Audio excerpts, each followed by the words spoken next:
ବୋହୂ ହାତରୁ ଆଳୁ ଚକଟା କି ବାଇଗଣ ପୋଡ଼ା କି ମାଛ ଭଜା ଏସବୁ କିଛି ଖାଇଲେଣି ନା ଖାଇନାହାନ୍ତି? ମାଛ ଭଜା ଆମେ ଖାଉନୁ, ସେଇ ଆଳୁ ଚକଟା ବାଇଗଣ ପୋଡ଼ା। ମାଛ ଭଜା ଖାଇନି, ବାଇଗଣ ଚକଟା ଖାଇଛି। ବାଇଗଣ ଚକଟା ନାଇଁ? କେମିତି ଲାଗିଲା ବାଇଗଣ? ଭଲ ଲାଗିଲା। ବାଇଗଣ ତେଲରେ ପକେଇକି ଚକୁଥିଲା, ସିଏ ପୋଡ଼ା କଲେ ନା ହେଇଥିଲା। ସିଏ କଲେ ନା ତମେ ସିଏ କରିଥିଲା। ସିଏ କରିଥିଲେ? ସେ କରେ, ଡାଲି କରେ, ଆଉ ଶାଗ ଭାଜି କରିଥିଲା। ଡାଲି କରି ଆମର ତ ଓଡ଼ିଶାରେ ତ ଏରକମ ଡାଲି ତ ଏତିକି ନାହିଁ। କରି ଦେଇଥିଲା। ଡାଲି ତ ଏରକମ ଧରିକି ତମେ ଚାଲିଯିବ, ତମେ ଦିଲ୍ଲୀ ପର୍ଯ୍ୟନ୍ତ ନେଇଯିବ। ଆଉ ତେବେ ଗୋଟେ ମୁଣ୍ଡା। ତରକାରୀ ରାନ୍ଧିନେ ପଚାରେ ପିଆଜ କରିବି ନା ଖାଲି କରିବି। ଓହୋ। ଆମେ ଖାଉନୁ ତ ପଚାରେ। ରୋଷେଇ ଘରେ କିଏ ସାହାଯ୍ୟ କରୁଛି? କେହି ତ କରନ୍ତି, ସେ ସେ ନିଜେ ନିଜେ? ଏକା କରିଦିଏ। ଯାହା ଅଛନ୍ତି ତାଙ୍କର ବୋଧେ? ନା, ସିଏ ଯେତେବେଳେ ରୋଷେଇ କରିକି ସେ ଆଇଲା ଏକା କେହି କରେ। ତାକୁ ସାହାଯ୍ୟ କରନ୍ତି। ତାକୁ କେହି ସାହାଯ୍ୟ କରିବାର ନାହିଁ। ସେ ଜାଣିଛି, ସେ ନିଜେ କରିଦେଇ ଖାଇଦବ। ହଁ, ନଚେତ ନାଇଁ, ପୁଅ ତାକୁ ଶିକ୍ଷା ଦେଇଛି, ତାକୁ କରିଦବ। ହୁଁ। ଆଉ ପୁଅ ଯଦି ଥିବ, ସେ ତାର ବରଂ ସେଇଠି ବସିଥିବ, ମୁଁ ପୁଅ କରିଦେଇକି ନେଇକି ତାକୁ ଦବ। ବୋହୂ ହାତରୁ ଆଳୁ ଚକଟା କି ବାଇଗଣ ପୋଡ଼ା କି ମାଛ ଭଜା ଏସବୁ କିଛି ଖାଇଲେଣି ନା ମାଛ ଖାଇନାହାନ୍ତି? ଭଜା ଆମେ ଖାଉନୁ, ସେଇ ଆଳୁ ଚକଟା ବାଇଗଣ ପୋଡ଼ା। ମାଛ ଭଜା ଖାଇନି, ବାଇଗଣ ଚକଟା ଖାଇଛି। ବାଇଗଣ ଚକଟା ନାଇଁ? କେମିତି ଲାଗିଲା ବାଇଗଣ? ଭଲ ଲାଗିଲା।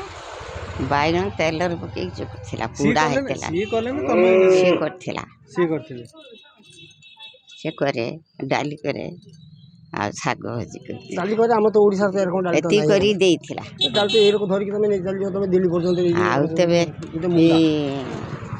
ତରକାରୀ ରାନ୍ଧିନେ ପଚାରେ ପିଆଜ କରିବି ନା ଖାଲି କରିବି। ଓହୋ। ଆମେ ଖାଉନୁ ତ ପଚାରେ। ରୋଷେଇ ଘରେ କିଏ ସାହାଯ୍ୟ କରୁଛି?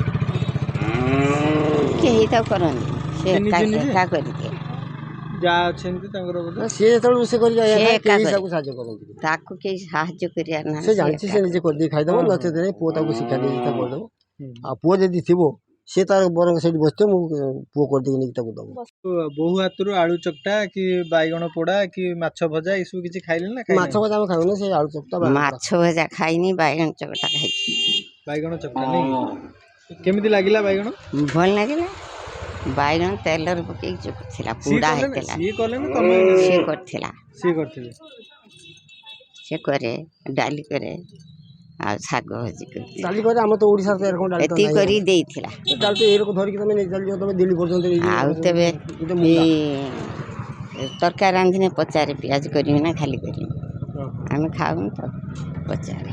ରୋଷେଇ ଘରେ କିଏ ସାହାଯ୍ୟ କରୁଛି? କେହି ତ କରନ୍ତି, ସେ ସେ ନିଜେ ନିଜେ? ଏକା କରିଦିଏ। ଯାହା ଅଛନ୍ତି ତାଙ୍କର ବୋଧେ? ନା, ସିଏ ଯେତେବେଳେ ରୋଷେଇ କରିକି ସେ ଆଇଲା ଏକା କେହି କରେ। ତାକୁ ସାହାଯ୍ୟ କରନ୍ତି। ତାକୁ କେହି ସାହାଯ୍ୟ କରିବାର ନାହିଁ। ସେ ଜାଣିଛି, ସେ ନିଜେ କରିଦେଇ ଖାଇଦବ। ହଁ, ନଚେତ ନାଇଁ, ପୁଅ ତାକୁ ଶିକ୍ଷା ଦେଇଛି, ତାକୁ କରିଦବ। ହୁଁ। ଆଉ ପୁଅ ଯଦି ଥିବ, ସେ ତାର ବରଂ ସେଇଠି ବସିଥିବ, ମୁଁ ପୁଅ କରିଦେଇକି ନେଇକି ତାକୁ ଦବ।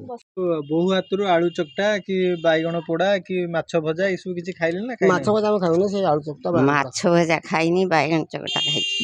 ବାଇଗଣ ଚକଟା ନାଇଁ? କେମିତି ଲାଗିଲା ବାଇଗଣ? ଭଲ ଲାଗିଲା। ବାଇଗଣ ତେଲରେ ପକେଇକି ଚକୁଥିଲା, ସିଏ ପୋଡ଼ା କଲେ ନା ହେଇଥିଲା। ସିଏ କଲେ ନା ତମେ ସିଏ କରିଥିଲା। ସିଏ କରିଥିଲେ? ସେ କରେ, ଡାଲି କରେ, ଆଉ ଶାଗ ଭାଜି କରିଥିଲା। ଡାଲି କରି ଆମର ତ ଓଡ଼ିଶାରେ ତ ଏରକମ ଡାଲି ତ ଏତିକି ନାହିଁ। କରି ଦେଇଥିଲା।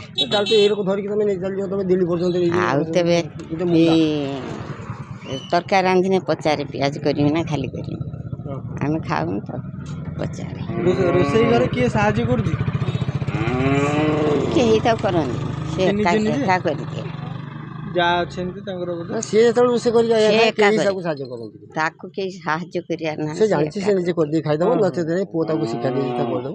ହୁଁ। ଆଉ ପୁଅ ଯଦି ଥିବ, ସେ ତାର ବରଂ ସେଇଠି ବସିଥିବ, ମୁଁ ପୁଅ କରିଦେଇକି ନେଇକି ତାକୁ ଦବ।